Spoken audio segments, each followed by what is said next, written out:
I want to talk for a few minutes about Hartford Disability Insurance Company and some of their claims handling tactics recently with regard to people who are either on claim or have had their claims denied. And some things that are concerning me lately is I've noticed that they've been sending letters to doctors who are treating the claimant, and they're sending these letters and they're writing these letters with ambiguous language.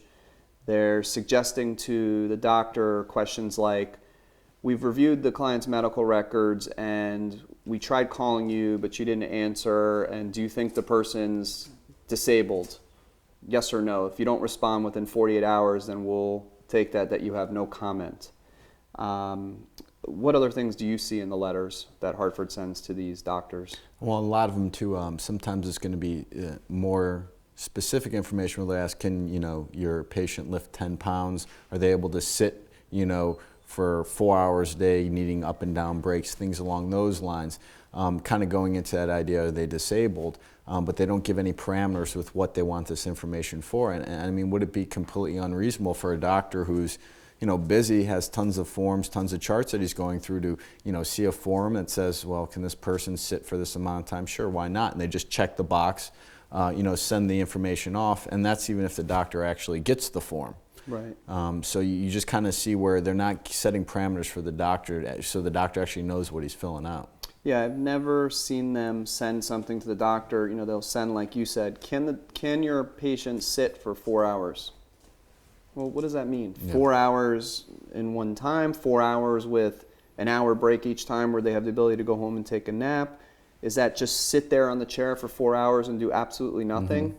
So it has no reference to what's going on with their job. Also, does the person have an own occupation policy? Do they have an any occupation policy? Do they have a policy that says unable to earn 60% of what they used to earn?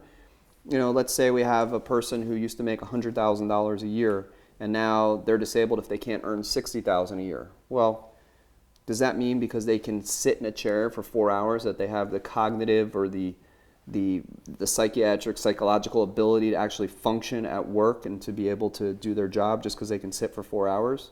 And that's what they're trying to get across, and is they never define what disability is. They never give it the parameters of it.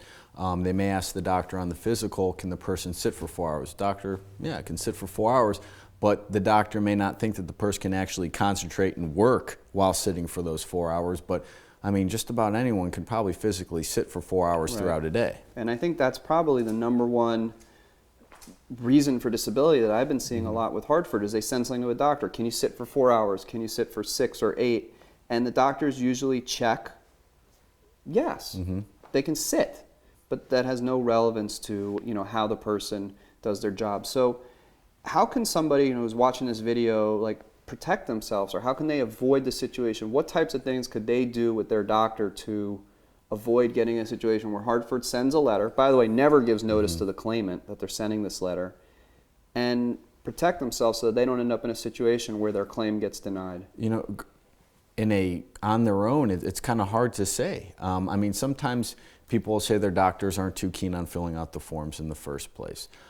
So if the insured is going to the doctor and saying, hey, if you get a form, will you call me so we can discuss everything?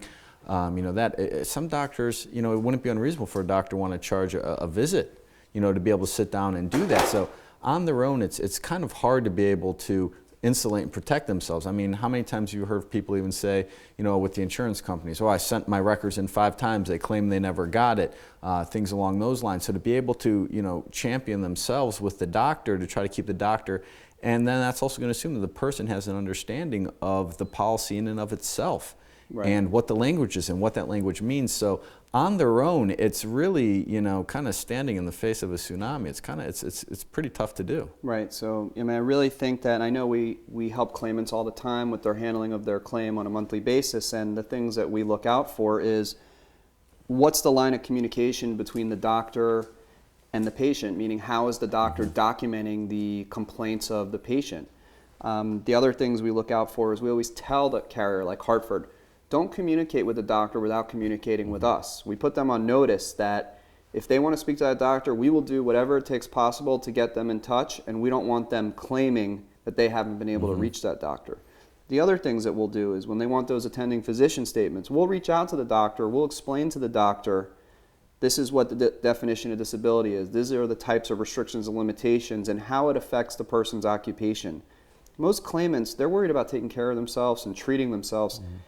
They weren't thrown into this legal world of having to fight for their disability benefits all the time. So I think it really helps them to have an advocate in their corner who's protecting their benefits, because one mistake, like we see all the time, is an absolute denial, and Hartford will jump all over it any opportunity they have. And even if the doctor tries to remedy it on the phone, on the form, that's not what I meant. I meant X, Y, and Z. Hartford is going to be in a position too late. You have to go through the appeal. They're going to make you fight, tooth and nail for it. Right.